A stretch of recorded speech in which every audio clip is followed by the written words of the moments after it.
Olá, amigos do canal, estamos de volta aqui mais uma vez para falar sobre futebol brasileiro. Acabou a 16ª rodada e você já sabe, aqui no Corneta Ball, é dia de vencedores e perdedores, né, não, Matheus?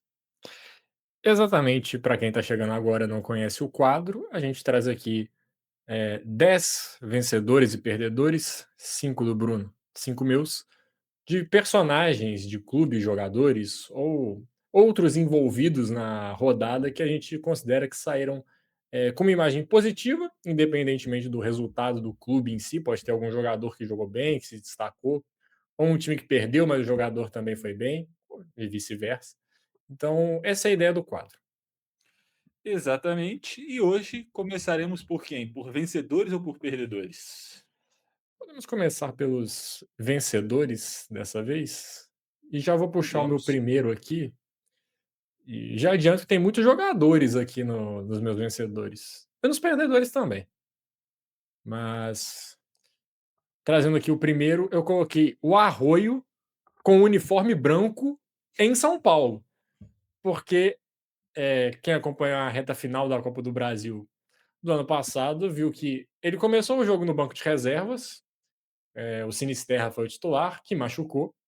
O Arroio entrou durante o jogo, o Cruzeiro estava jogando de branco aquela partida, e ele fez 2 gols. E o jogo acabou 2-1, o Cruzeiro foi eliminado nos pênaltis, mas o Arroio saiu com uma imagem muito positiva daquele jogo na Neoquímica Arena. E na rodada de hoje, o Cruzeiro foi jogar contra o Palmeiras, em Barueri. O Cruzeiro estava jogando de branco e o Arroio mais uma vez fez gol. Então pode ser que tenha alguma coisa aí que ele gosta de jogar com esse uniforme no estado de São Paulo. O Cruzeiro acabou empatando o jogo, mas o Arroio, que vinha ali de uma sequência até um pouco complicada, com expulsões no Clássico, na Libertadores, ele voltou a marcar, já são 5 gols na temporada, se não me engano. Então, um jogador que vem se encontrando desde quando o Arthur Jorge chegou. Teve essa baixa nesses últimos jogos recentes, mas é importante para um jogador jovem e que precisa estar com a confiança lá em dia, porque ele tem um jogo de muito risco, muito drible, muita partida para cima dos adversários. É importante esse gol para uma retomada do Arroio. É, e um belo gol, né, um bom jogo dele. Se eu não me engano, o último gol dele também foi contra o Remo, e ele também estava de branco nessa partida, né. Aí, Então, às vezes o segredo é esse, quer gol do menino equatoriano, joga de branco. Fica aí a lição para o Cruzeiro, né, se alguém quiser seguir. E eu vou trazer aqui, Matheus, você falou do Cruzeiro, eu vou trazer o rival. Eu vou de Cissé, do Atlético Mineiro, um menino que, no jogo da Copa do Brasil foi expulso, logo no começo do jogo, numa jogada de pouca inteligência, né, essa é a grande verdade. Tem toda aquela questão, no começo do jogo você prefere levar o gol ou ter um jogador expulso? Ele, para não ter dúvidas, conseguiu fazer os 2. Foi expulso, cometeu o pênalti e levou o gol. No final das contas, o Atlético passou e logo no jogo seguinte já fez aí um belo gol. O, o menino que, apesar desse lance da Copa do Brasil, é um excelente jogador, está mais integrado ao elenco do Atlético em 2026 e agora com oportunidades como titular, mostrando que é um cara muito bom, é um bom jogador e não sei nem se ele fica no Atlético para o ano que vem. Mas, como você disse, para um jogador jovem, essa confiança é algo muito importante depois de uma atrapalhada como tinha acontecido no meio da semana, que quase resultou na eliminação do time dele, ele já dá a resposta logo em seguida, marcando um belo gol, então sai aí como vencedor nessa rodada. é importante também o Atlético ter conseguido a classificação, né? Porque caso o Ceará conseguisse avançar, o Atlético poderia ficar marcado ali no clube, tá? A gente sabe que certos tipos de lance acabam acontecendo. E bom que mostra que ele tem uma certa resiliência, assim, de conseguir, eh, seguir mesmo nesse momento de dificuldade que poderia gerar alguma estabilidade, o jogador ficar ali um pouco mais, como é que eu posso dizer, nervoso por ter cometido um erro. Então, bom ver que ele já retomou o caminho e conseguiu fazer um gol, como você destacou. Exatamente.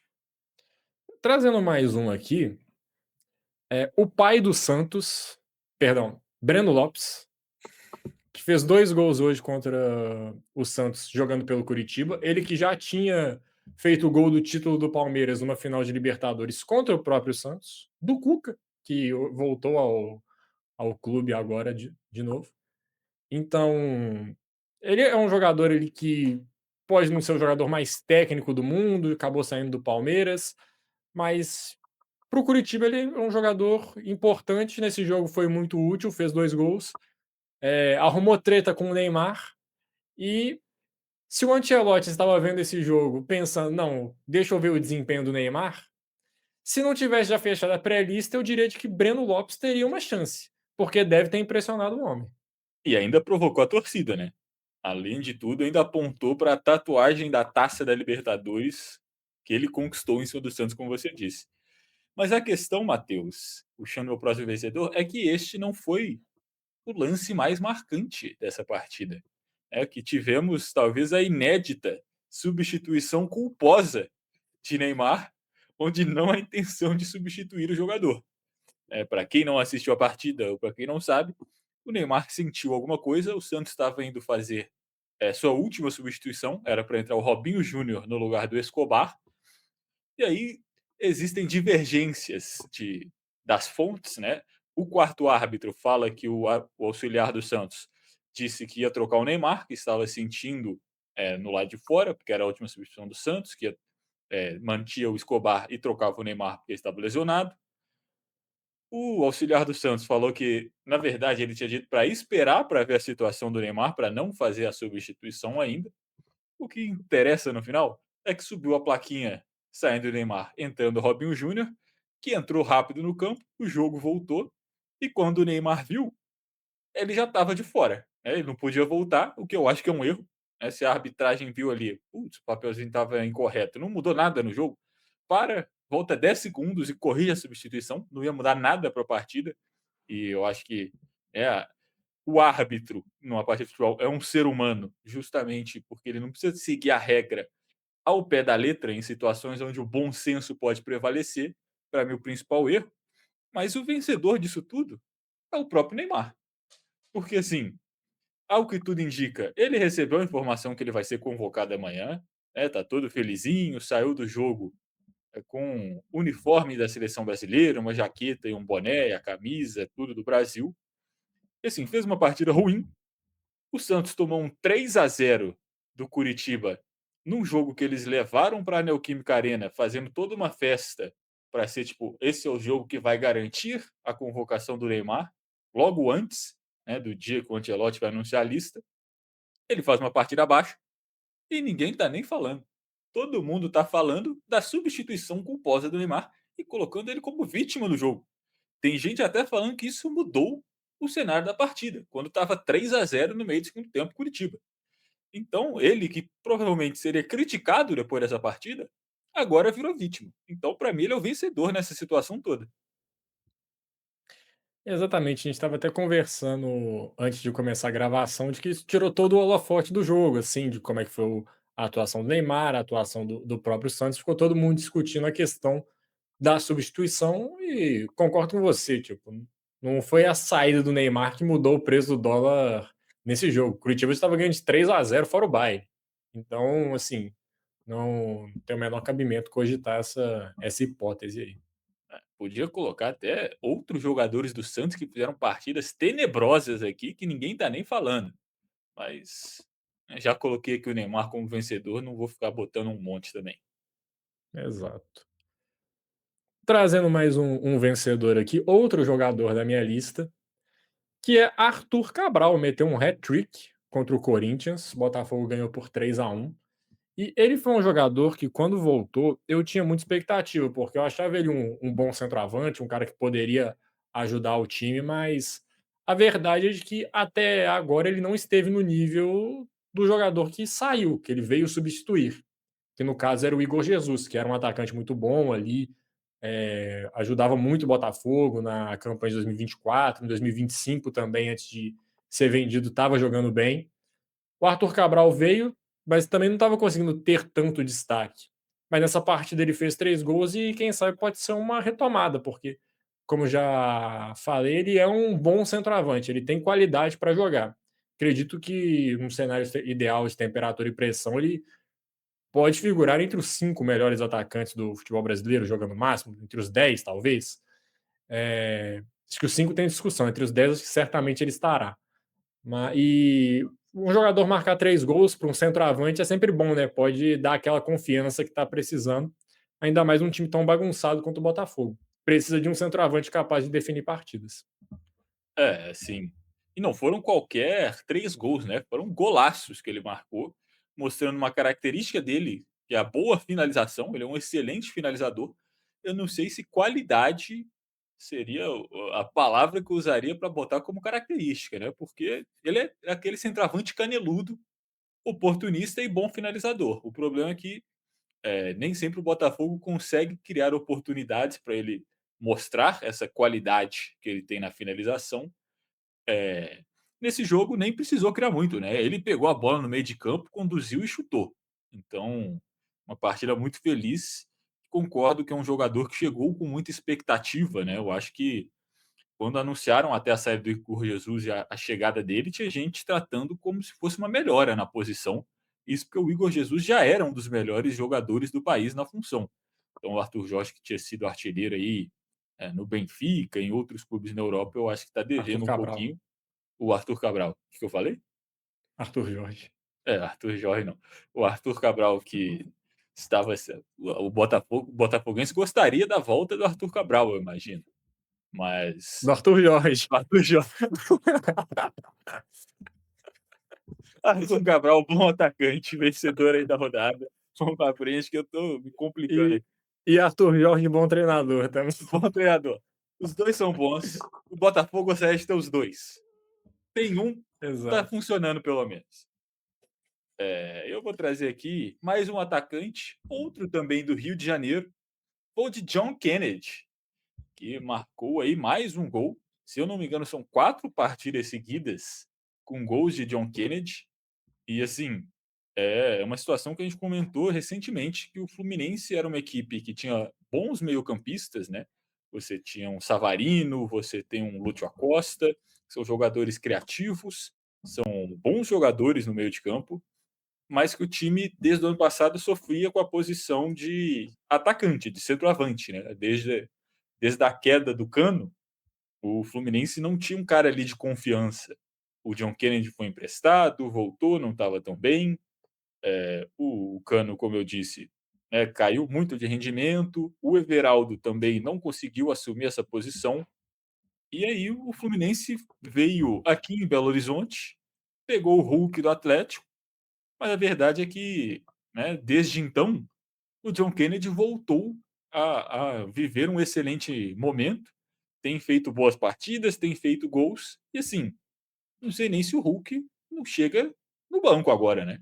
Porque ele veio para ser o centroavante, eu imagino, e o cara que tá lá tá jogando bem. Exatamente, né, a questão do John Kennedy nunca foi a qualidade, sim a constância dele, que ele tinha um pico muito alto, mas depois a queda era vertiginosa, né, isso ficou evidente na temporada 2023, 2024, né, onde ele faz o gol do título da Libertadores, e no ano seguinte o Fluminense já emprestou ele, tipo, não já passou para frente, ele volta, e realmente está jogando muito bem, e é importante ele estar marcando esses gols para afirmação. Beleza, contratou o Hulk e tal, mas eu tô aqui, eu tô fazendo o meu, marcando os gols que são importantes para o time. Eu acho que em determinado momento o Hulk será o centroavante titular, justamente por essa questão da inconstância do John Kennedy, mas se o Zubeldia for esperto, chega: "Não, Hulk, você tá aí um tempo parado, e tal, vai no banco, tal, na maciota, John Kennedy titular, você entra no segundo tempo, pegando uma defesa ali um pouco mais cansada, você marca um golzinho ali no final do jogo, aí, opa, agora você vai começar o próximo de titular." Acho que dá para organizar essa transição sem que haja muito tumulto. Podem até jogar juntos, né, a gente já comentou inclusive num vídeo que a gente fez mais falando sobre a situação do Hulk, que o camisa 7 ele não costuma ser um camisa 9 muito efetivo quando precisa fazer muito pivô, né, ele muitas vezes joga melhor com uma dupla, onde ele pode sair um pouco da área, buscar a bola, encontrar bons passes. Então, quem sabe os 2 não jogam juntos e aí, sei lá, quem roda é o Canóbio nessa, para ter a Costa, Savarino, Hulk e John Kennedy. Acho que talvez a defesa sofra um pouco com isso, mas em alguns momentos, por que não jogar com esse quarteto de ataque? Isso aí, opções para o Zubeldia. E Exato. trazendo aqui mais um atacante do Rio de Janeiro, que foi muito cornetado no meio de semana por ter perdido um gol que um 9 do porte dele não pode perder mesmo, e custou a eliminação para o Flamengo na Copa do Brasil, mas hoje ele salvou um ponto no Paraná, né. O Pedro foi lá, empatou o jogo para o Flamengo, ele está na pré-lista, então tem uma expectativa de se pode estar na Copa do Mundo. Eu acho que não estará, já deixando aqui a minha posição, e não levaria também. Eh, Inclusive, se você quiser ver as nossas opiniões sobre convocação, a gente fez uma live recentemente, onde nós convocamos 2 seleções brasileiras, com 26 jogadores. Então, vocês podem conferir aqui no canal. Mas, seguindo sobre o Pedro, com esse gol ele se tornou de forma isolada o artilheiro do Campeonato Brasileiro. Então, um camisa 9 ocupar esse posto é sempre muito bom. Imagino que o Pedro deve estar feliz com o gol dele, não tanto pelo resultado do Flamengo, que vendo o Palmeiras tropeçar um dia antes, poderia até imaginar coisa melhor jogando contra o Atlético, mas acabou que o pior foi evitado, porque estava perdendo até o final do jogo. É, com certeza. E aqui, para falar mais dessa partida, eu tenho um vencedor aqui que é Carlo Ancelotti, que estava nessa partida e eu acho que ele teve assim uma última chance de repensar algumas escolhas, porque ele pôde assistir ao vivo Danilo e Alexandro jogando e eu espero que ele tenha visto que eh, não dá, porque assim, partida péssima dos dois, que foram titulares hoje pelo Flamengo. Danilo até foi expulso no final do jogo. E se o Ancelotti, foi esperto, ele toma como experiência e fala: "É, realmente, vendo aqui ao vivo, eu acho que é melhor eu levar algum outro jogador aí para fazer essa função, porque nesses 2 não dá para confiar". E a verdade é que, o Pedro talvez pelo gol tenha sido o único aí dos convocáveis que se salvou. Léo Pereira também que deu um belo lançamento para o Bruno Henrique no lance do gol do Flamengo, mas assim, uma partida bem abaixo do time rubro-negro. Rossi ainda come um frango nesse jogo e, o Pedro talvez fazendo um gol à frente do Ancelotti tenha sido o maior vencedor dessa partida, mesmo que a atuação do Flamengo como um todo tenha sido bem abaixo, principalmente, como eu disse, de jogadores selecionáveis como o Alexandre e Danilo. Puxando aqui meu último vencedor, Matheus, eu vou de Paulo Pesolano, que é um cara que chega no Inter no começo do ano com alguma expectativa, apesar de não ser um nome muito badalado. O maior trabalho dele tinha sido uma Série B com o Cruzeiro, que ele é campeão da Série B, faz que era até então a melhor campanha da história da competição. É campeão depois de 2 anos de Cruzeiro na Série B. E ele era um treinador muito vibrante, muito enérgico à beira do campo. E o Inter, a gente sempre falou que precisava disso, né? Precisava de um cara com vontade, que era um elenco meio molenga que tinha o Internacional. E a verdade é que parecia que o Pesolano não estava conseguindo passar essa energia. Parecia que o Inter ia para mais um ano de mediocridade, de um time que toma um gol e desiste, que não tem vontade. Só que nas últimas semanas, o Pesolano parece que ele deu uma última cartada, né, ele viu que as coisas não estavam funcionando, que talvez ele estivesse caminhando para o mesmo lugar que as últimas temporadas, que quem sabe ele até seria mandado embora antes da Copa do Mundo. E eu tive a impressão que ele falou: "Quer saber? Você não está dando certo? Última tentativa". Conseguiu recuperar, por exemplo, o Bernabei, que é um lateral esquerdo que foi muito bem no começo do Inter, depois passou por uma fase tenebrosa e agora o Pesolano reencontrou ele numa segunda linha, né, jogando como um meia ou quase um ponta, ao invés de ser um lateral esquerdo.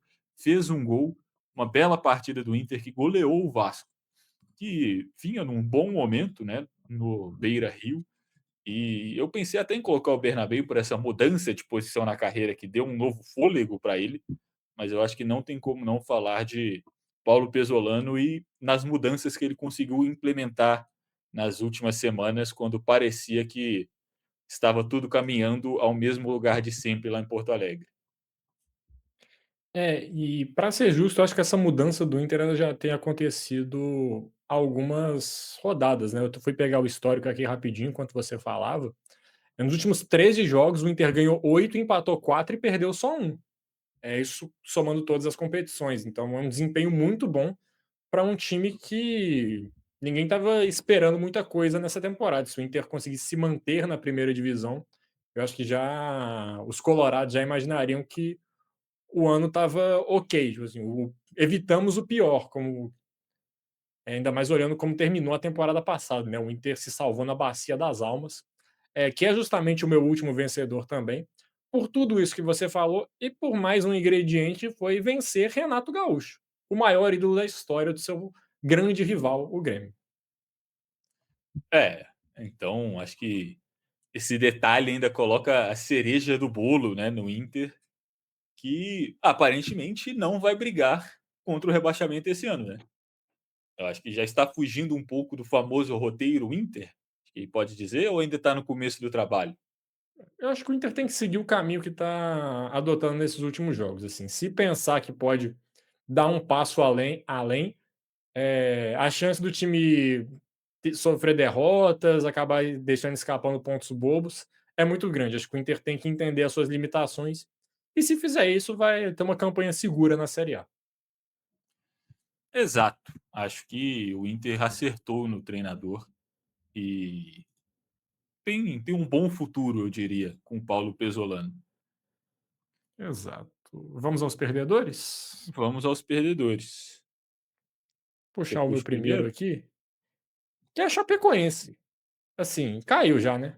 Não podemos perder o medo de já cravar isso aqui. Chapecoense, nessa altura do campeonato, tem 9 pontos em 15 jogos disputados. Primeiro time fora da zona de rebaixamento tem 18, né? O dobro. Então, faz uma campanha muito fraca, perdeu para o Remo em casa, que poderia ser um confronto direto, uma vitória ali iria aproximar a Chapecoense do próprio Remo, do Mirassol. Em vez disso, tá descolado ali, 4 pontos atrás do vice-lanterna do Campeonato Brasileiro. Para mim, a Chapecoense já comprou a sua passagem de volta à segunda divisão. É, assim, ano difícil para a Chape, né, que era um time muito organizado, que ficou muito tempo na Série A, caiu, demorou para conseguir se reencontrar, subiu. Acho que tinha muita gente que tem carinho pela Chapecoense, né, pela história do time, e realmente, assim, são, deixa eu conferir aqui, 9 pontos em 15 rodadas, já está 9 pontos de sair da zona de rebaixamento, com uma partida a menos do que Santos e Corinthians e Grêmio, que tem 18. Mas de qualquer forma já fica uma missão muito difícil, ainda mais para um time que perdeu 4 dos últimos 5 jogos, né. E falando dessa partida, inclusive, meu primeiro perdedor aqui é quem não assistiu Chapecoense e Remo, porque, assim, é um jogo que eu imagino que não atrai muitos olhares para quem está olhando a tabela, né, antes de começar o jogo, você vai ver, pô, é o 18º contra o 20º. Na hora o Remo era o 19º, inclusive.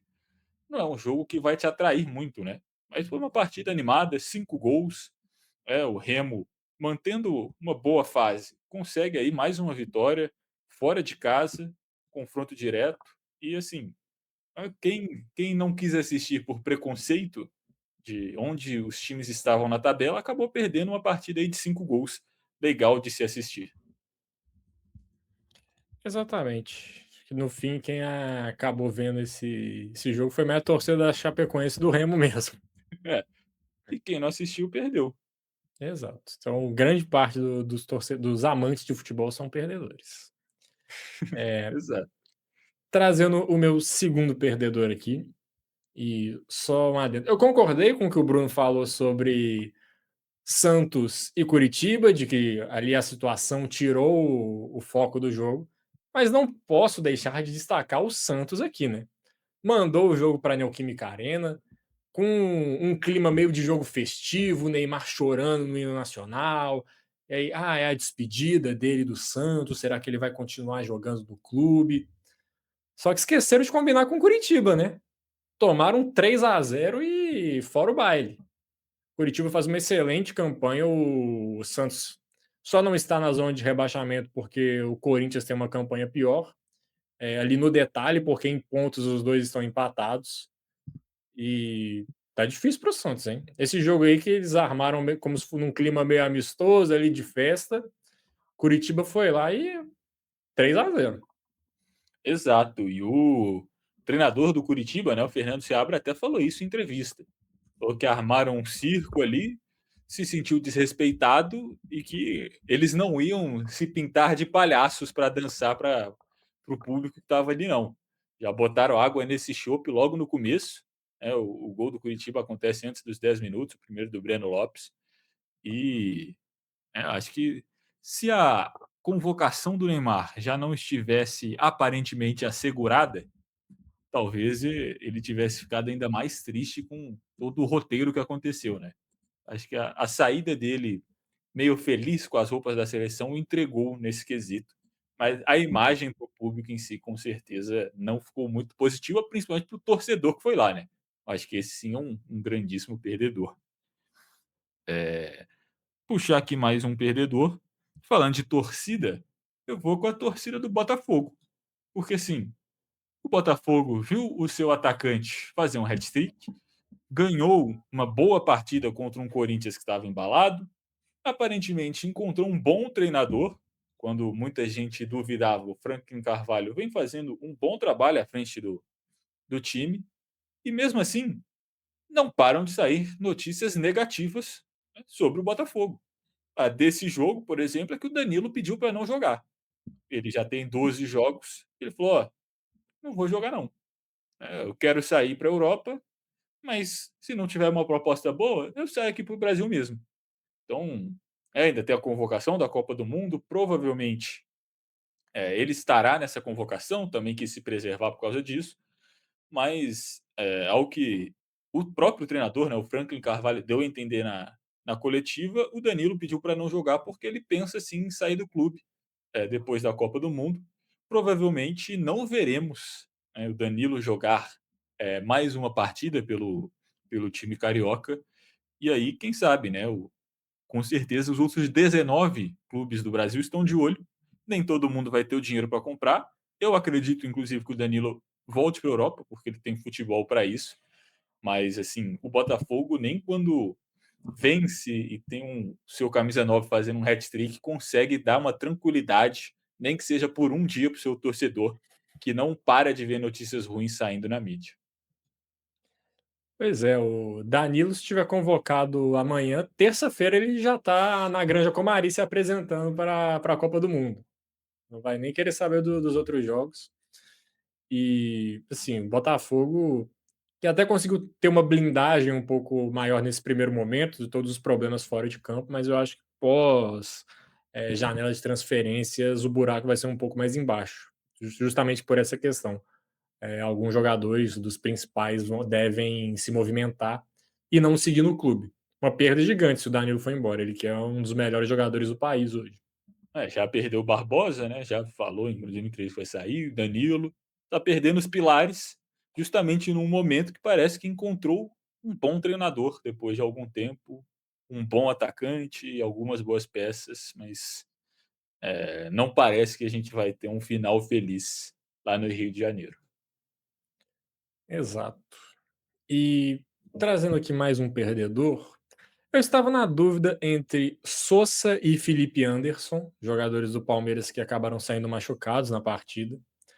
Sosa, inclusive, pode perder a Copa do Mundo, então, fazendo aqui a menção honrosa de que é um grande perdedor se a lesão for mais séria. Mas eu quis colocar o Felipe Anderson, que ele fez um golaço no jogo contra o Cruzeiro, assim, um chute muito bonito. Acaba que no segundo tempo ele tentando dar uma arrancada ali pela lateral, ele sente a coxa e acaba sendo substituído. E coloquei ele entre os perdedores, porque a verdade é que até agora ele não foi nem perto do que se imaginou que ele poderia ser quando voltou ao futebol brasileiro. O Felipe Anderson, que teve boas temporadas na Lazio, teve boas temporadas no West Ham, na Inglaterra. Quando ele vem para o Palmeiras, eu imaginei, não, é um jogador que vai chegar para ser um dos melhores meias do país, assim, que pode definir jogo, que pode ser importante aqui. Mas a bem da verdade é que ele sempre foi um jogador que esteve meio que na franja desse elenco. Ele nunca foi um protagonista, um titularíssimo, um cara que realmente o palmeirense olhasse e visse com uma confiança para resolver problemas, para resolver a situação do time. E mais uma lesão, né? Não vai poder ficar atuando por mais um tempo. Então, Felipe Anderson aqui na minha lista dos perdedores, apesar do golaço que ele marcou. É, e talvez no momento que ele estivesse conquistando mais uma oportunidade, né. Quem sabe não estivesse aí dando a volta por cima, fazia um bom jogo contra o Cruzeiro, fez um golaço, como você disse, e mais uma vez vai ter que perder partidas pós de lesão, que tem sido um problema recorrente aí na carreira dele. E E falando desse isso, pode falar. só para comentar aqui, isso é ruim também porque quebra a sequência, assim, o jogador não consegue pegar ritmo, não consegue ganhar essa confiança, aí tem que fazer todo aquele processo de recuperação aí que já vem sofrendo com lesões, assim, fica mais traumatizado também, fica com um pouco de receio quando vai voltar. Então, quebra todo o ritmo que o jogador vinha tendo. É, com certeza, né. E aí, quem sabe, um dos motivos dele não ter reencontrado o bom futebol não foram justamente as lesões, né. Porque além do elenco muito estrelado que o Palmeiras tem, que te dá poucas oportunidades de oscilação, as tantas lesões que ele teve também atrapalharam essa sequência e acho que a gente pode falar que, não sei se é uma decepção, né, não sei se uma palavra mais forte poderia ser usada, mas pelo que, a expectativa que se tinha quando ele foi trazido, com certeza ele está bem abaixo e ele provavelmente sabe disso, e mais uma vez aí vai ter que passar um tempo no departamento médico. Sobre essa partida, só mais um pequeno perdedor, eu diria que foi o torcedor, porque esse jogo foi bem legal, uma partida muito boa e talvez ela pudesse ter sido melhor se as condições climáticas tivessem permitido, né, porque caiu um pé d'água nesse jogo que eu acho que deu uma esfriada em alguns momentos da partida que estavam bem animados.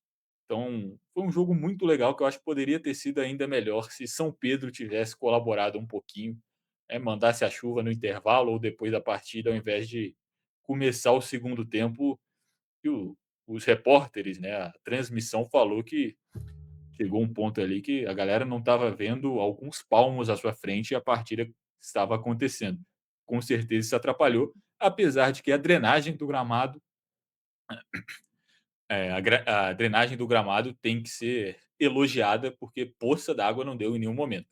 Mas quem sabe o jogo não poderia ter sido ainda mais elétrico numa condição melhor de partida. Mas puxando aqui meu penúltimo perdedor, Matheus, eu vou com o Bahia e talvez até com o próprio Rogério Ceni, que não vive um bom momento à frente do tricolor. Sua momento de maior pressão desde que ele chegou no time, e ele teve uma boa oportunidade contra um Grêmio que também está em crise, dentro de casa, e o Bahia, O assim, Grêmio estava na zona de rebaixamento, né? exato, então é o tipo de jogo que é um adversário que tem peso no nome, né, um time grande, mas que não passa por um bom momento, dentro de casa, depois de uma eliminação difícil, depois de dias ruins. E assim, o Bahia perdeu uma oportunidade de vencer essa partida, né, o Bahia criou chance suficiente para ganhar esse jogo, eh, jogadores importantes perderam gols, você chuta a bola na trave ainda, cabeceia uma bola da trave, melhor dizendo, no finalzinho do jogo.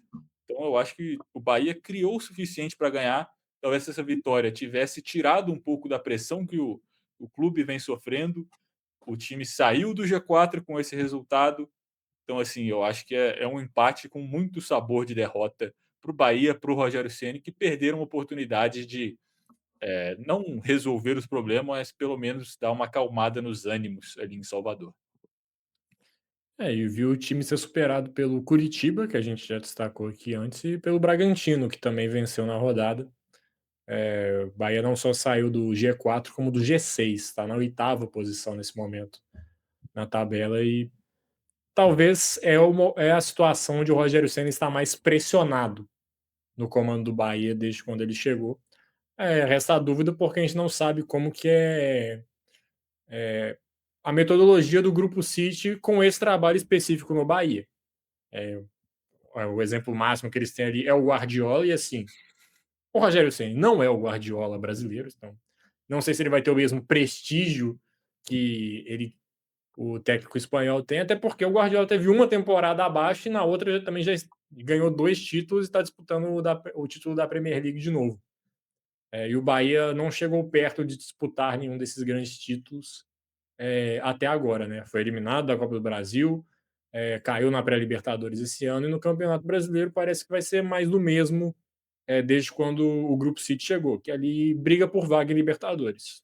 Se para eles está bom, eu não sei, mas a gente já destacou de que o Bahia poderia pensar em ser um pouco mais ambicioso, especialmente nas Copas. E não sei se você viu a entrevista do Rogério Ceni lá no final do jogo, dele falando: ah, você abandonaria o trabalho que você ama se tivesse gente te ofendendo, tal, jogando essa pergunta para os repórteres. Achei uma forma um pouco vergonhosa dele defender o trabalho. O Rogério Ceni tem uma personalidade forte, né, para tratar com a imprensa desde os seus tempos de jogador e nunca levou o desaforo para casa, né, a gente pode falar isso. E nunca aceitou muito bem as críticas também, né? Tem esse detalhe. O vestiário dele, a convivência com os outros nunca foi o maior ponto forte de Rogério Ceni. Você tem mais quantos É, perdedores aí? eu tenho mais dois, vou trazer o meu Pode penúltimo trazer. agora. Já que estamos falando de Rogério Ceni, eu vou colocar o São Paulo aqui na lista, né? Que a gente destacou, fez vídeo sobre a demissão do Roger Machado, tal, a chegada do Dorival. O Bruno trouxe a fala do Caleri de que o time está uma merda, e está mesmo. Foi jogar contra o Fluminense ali num confronto direto, ali na parte de cima da tabela, foi derrotado. E também coloquei o São Paulo porque do nada o zagueiro quis fazer um cosplay de Ronaldinho, né? Na área vai sair tocando assim, vou olhar para um lado, tocar para o outro. E deu a bola no pé do jogador do Fluminense. São Paulo tomou o gol aí. Tá de brincadeira o Dória fazendo essa saída. E não só por isso, mas também por todo o contexto, por toda essa situação do São Paulo, acho que merece estar aqui entre os perdedores. O problema é que não foi nem, por exemplo, às vezes o jogador ele olha para um lado e toca para o outro para tirar o marcador, né? Você joga a atenção do marcador para um ponto para ele não ver um outro espaço do passe que você quer. O problema é que o Dória ele não estava olhando para outro jogador do Botafogo. Ó, eu vou dar o passe aqui para o jogador eh, joga o jogador do São Paulo, né, o Dória não estava olhando para outro jogador do São Paulo, para que o defensor cobrisse a linha de passe. Não, ele estava olhando para frente, ele foi dar um passe que estava mais ou menos marcado, né, tinha ali como ele acertar o passe, mas não era um passe fácil, e ele dá o passe olhando para trás. Então não é nem que ele tentou despistar para onde ele queria tocar a bola. Ele só quis fazer uma firula desnecessária num momento péssimo e perdeu o jogo, né. Não só por causa dele, mas, 2-1 e ele entregou um gol. Então, pelo menos um ponto, quem sabe, não poderia ter o São Paulo não poderia ter saído com um ponto dessa partida. Ainda não estreou o Dorival, né. Então, Dorival vai estrear numa situação ainda pior. Exatamente. Trazer meu Você quer trazer último seu último perdedor? agora? Eu vou Pode. trazer. E eu vou trazer o Vitória, que é um time que estava embalado. Uma vitória e um empate nas últimas 2 rodadas do Brasileirão. Principalmente eliminou o Flamengo no meio da semana na Copa do Brasil, jogando bem. Então, fazia uma boa campanha no campeonato. É um time que estava todo mundo elogiando, estava dando essa embalada, estava engrenando, estava crescendo na temporada. Tomou 2-0 do Bragantino, fora de casa. E assim, Bragantino em Bragança Paulista é um adversário chato, mas eu sinto que times que têm uma pretensão maior vão conseguir fazer esses pontos lá. E o Vitória parecia que queria dar essa embalada para crescer na temporada, quem sabe figurar no topo na primeira metade da tabela até a parada da Copa do Mundo, levar esse bom momento da Copa do Brasil também para o Brasileirão, continuar, melhor dizendo, neste bom momento que também vinha do Campeonato Brasileiro. E assim, tomou um 2-0 para o Bragantino, que eu acho que põe os pezinhos do torcedor do Vitória de volta no chão. Acho que a gente pode colocar assim. É, mas talvez seja até bom que Tomando isso até venha gol do agora, goleiro, né. né? É que assim, Tomaram o gol do Thiago Volpe. o Vitória ele pode pensar: "Não, opa, opa, opa, não vamos, voar perto demais do sol, vamos voltar para a base e tal". Mas concordo que essa derrota custa, principalmente porque o campeonato está muito equilibrado, né. E como alguns times que a gente destacou aqui ganharam, o Botafogo, o Atlético, o Inter, acabaram passando o Vitória na tabela de classificação. Então o time que poderia estar ali na frente do Botafogo, por exemplo, se tivesse ganhado o Bragantino, acabou que está em 14º. Agora o Botafogo é o nono colocado, só para a gente ter uma ideia geral de como que poderia estar a situação do Vitória e como que ficou. Não, a tabela que você falou, né? São Paulo, que é o quarto colocado, tem 24 pontos. O Corinthians, que é o 17º, primeiro da zona de rebaixamento, tem 18. Então, duas vitórias te tiram da zona de rebaixamento e te colocam próximo à pontuação de G4. Tá, assim, talvez o campeonato mais embolado que a gente viu nos últimos anos do Brasileirão. É, quem não conseguir embalar umas 3 vitórias aqui nesse bolo vai desgarrar, tipo assim, vai dar um salto na tabela. A questão é que ninguém tá conseguindo fazer isso, né, tá Por muito outro lado, equilibrado. perdeu um, dois jogos, você sai de briga de G6 e tá na beira da zona. Exato. A questão é que também eu tô olhando aqui, nos últimos 2 jogos, ninguém perdeu 2 seguidos aqui dessa galera, tá todo mundo o São Paulo foi que perdeu agora, né, Nem a Chape. mas tirando isso, nem a Chapecoense. Um campeonato muito equilibrado mesmo. E pra trazer aqui meu último perdedor, que sou eu, o Bruno, Eu, e todos os brasileiros. Porque o Ancelotti já confirmou de que o Danilo vai estar na lista e a gente vai ter que ver ele na Copa do Mundo. Por isso, todos nós somos perdedores. O Bruno já falou, foi expulso nesse jogo e, a bem da verdade, não tem a menor condição do Danilo estar na Copa do Mundo. Ah, é porque ele é experiente? Tem jogadores mais experientes. Exemplo, o Thiago Silva. Ah, é porque ele é um jogador que pode jogar em várias funções. Outros jogadores também podem jogar em outras funções. Como, por exemplo, o e bem, né? Ibanes, que foi o convocado para zagueiro, mas acabou jogando como lateral na última convocação. Nós tínhamos o Militão, mas acabou se lesionando. Então nós temos outras opções. O Bremer acabou jogando de lateral na última Copa do Mundo também. Foi no improviso, foi na emergência? Foi. Mas nessa situação, no mesma competição, mostrou que pode fazer a função e jogou bem, tipo, não comprometeu. Então, o Danilo ser convocado é inexplicável. Não, inexplicável e inadmissível. Porque assim, o Bremer jogou de lateral porque um dos laterais que foi convocado foi para ser a turma do pandeiro, assim como o Danilo, e na hora que precisou, não tinha confiança de botar em campo. E a mesma coisa com o Danilo. Você falou que a gente vai ver ele na Copa do Mundo. Ver é uma palavra forte, porque sim, ele não vai entrar em campo. Ele não está sendo levado para jogar. E para mim, se você não vai jogar, leva de comissão técnica. Pô, aposenta o cara e leva na comissão de auxiliar. Não tem como você gastar uma vaga de jogador para um cara que você não vai colocar em campo. Terceiro goleiro já é levado porque é regra. Você não pode ter dois goleiros. Mas aí você gastar com vocação, com jogador para tocar o pandeiro e para fazer discurso, assim, ou você convoca outro cara experiente que pode entrar em campo, como você disse, o Thiago Silva, ou você leva o cara na comissão técnica. Né? O jogador tem que saber jogar. E o Danilo não está conseguindo. E isso vale para o Alexandro também, tá? O outro lateral do Flamengo. E assim, você destacou o que aconteceu em 2022, cara. O karma pegou forte ali naquela seleção. Levou o Daniel Alves, todo mundo sabia que se precisasse não ia jogar, o que acontece? Machuca o Danilo, machuca o Alexandro, machuca o Alex Telles. Tipo, todos os outros laterais machucaram. E aí o Tite teve que colocar os zagueiros na lateral porque ele não confiava no Daniel Alves para jogar. E o Militão de lateral foi um dos melhores daquele jogo contra a Croácia, inclusive. Foi. O Saímos, Brasil perde tomamos quando gol ele pelo... sai. quando o Danilo entrou.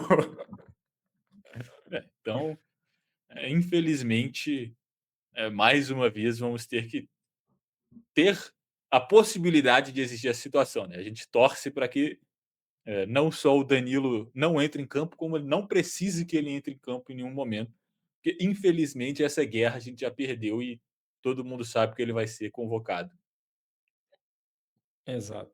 E aqui foram todos os meus Aqui pedidos. também. Já Então, falamos ficamos por aqui? todos. Ficamos por aqui, quase 46 minutos de vídeo já. A gente agradece todo mundo que assistiu até aqui a gente falando. Deixa seu like, né? Você assistiu a gente falar 45 minutos. Quer dizer que você gostou de alguma forma, então deixa seu like, apoia nosso trabalho. Se inscreve aí no canal para não perder os próximos vídeos. Falamos aí de convocação. Vamos fazer um vídeo sobre a convocação do Ancelotti que sai hoje, né? O dia que você está assistindo esse vídeo, amanhã para a gente. Fazemos um vídeo de vencedores e perdedores toda a rodada de Campeonato Brasileiro. Então você pode sempre voltar aqui no dia seguinte que acabar a rodada, que você vai ter esse vídeo para acompanhar. Vamos falar de Copa do Mundo, reta final dos campeonatos europeus, Liga dos Campeões e muito mais. Então se inscreve para não perder. Segue a gente nas redes sociais que estão aí na descrição. Comenta aqui o que você achou, se a gente esqueceu de algum personagem, se você concorda ou discorda da gente em algum tópico. Comenta o que você acha, seus pontos, por que você acha que a gente está certo, está errado, quem que a gente esqueceu. Enfim, comente, interaja aí. A gente fica muito feliz com a interação de vocês. E é isso. A gente agradece mais uma vez todo mundo que assistiu até aqui. Um abraço e até a próxima. Valeu!